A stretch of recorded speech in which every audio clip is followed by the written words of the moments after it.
Once Reinhard Bonnke said, ഒരിക്കൽ റെയ്നാർഡ് ബോങ്കെ ഇപ്രകാരം പറഞ്ഞു, all Christians pray and fast for the liberation of others from sin, nothing will happen until and unless somebody goes out and proclaim the message of liberation to the people.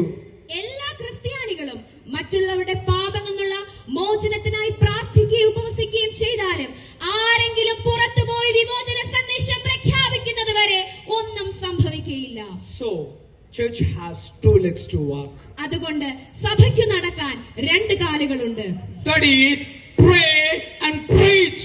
അത് പ്രാർത്ഥിക്കുക, പ്രസംഗിക്കുക എന്നതാണ്. While we walk with the rhythm of pray and preach. നാം നടക്കുന്നത് ഈ താളത്തിലായിരിക്കണം.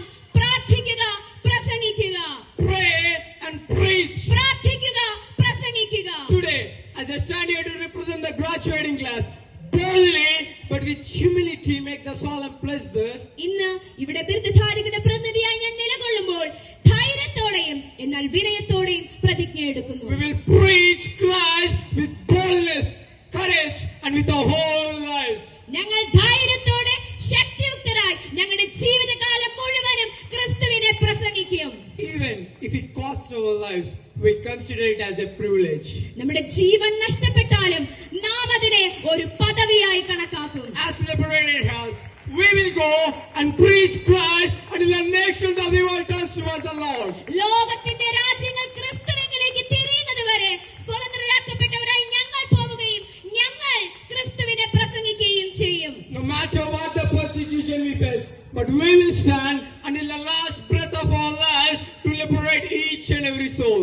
എന്തു പീഡനം നേരിട്ടാലും ഓരോ ആത്മാവിനെ സ്വതന്ത്രരാക്കുവാൻ നമ്മുടെ ജീവിതത്തിന്റെ അവസാന ശ്വാസം വരെ നാം നിലകൊള്ളും. To that, we the graduates surrender our lives.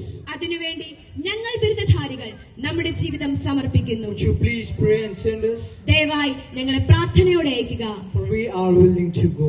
കാരണം ഞങ്ങൾ പോകാൻ തയ്യാറാണ്. God bless you all. ദൈവം നിങ്ങളെല്ലാവരും അനുഗ്രഹിക്കട്ടെ.